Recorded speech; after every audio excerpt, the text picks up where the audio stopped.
One of the excuses I hear about people living together is, well, we can't afford not to live together. That's almost always the excuse I hear. Like, well, we can't possibly live apart because financially it will destroy us. And the idea is like, what are you talking about? That's baloney. That's kind of like saying, before you were dating, before you moved in, you were both on the edge financially. You were both falling off a precipice, and you barely grabbed onto each other, and now you live together, and now everything's fine financially. That's bull. I don't buy that for a second. Another thing I hear too is, well, we have to save up for a wedding. We have to save up for a wedding, so we have to live together. To live in this way, we have to live in a sinful way so as to get the wedding that we want. My question to that is, well, what kind of wedding do you think God loves more?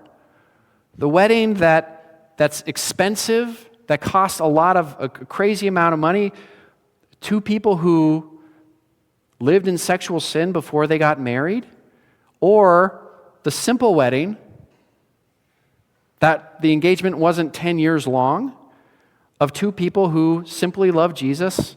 They want to honor him as they honor each other, as they waited for each other. I read this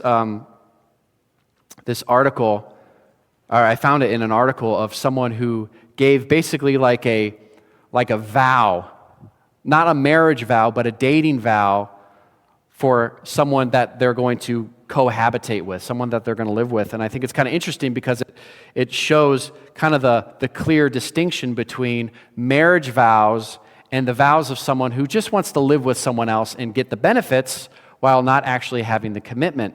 It says this: I, John, take you, Mary, to be my cohabitant, to have sex with and to share bills with. I'll be around while things are good, but I probably won't be if things get tough. If you should get a cold, I'll run to the drugstore for some medicine. If you get sick to the point where you can no longer meet my needs, then I'll have to move on. Forsaking many others, I will be more or less faithful to you for as long as it feels good to me. If we should break up, it doesn't mean this wasn't special for me. I commit to live with you for as long as this works out. You see the difference? There's clearly a difference between a Christian understanding of promise and our culture's understanding of the word promise. Our culture says you promise, make a promise, and as long as things are okay for you, then you can keep the promise. But friends, that's not a promise at all, is it? It's devoid of any kind of commitment. It's devoid of any kind of self-sacrifice, which is the picture of marriage.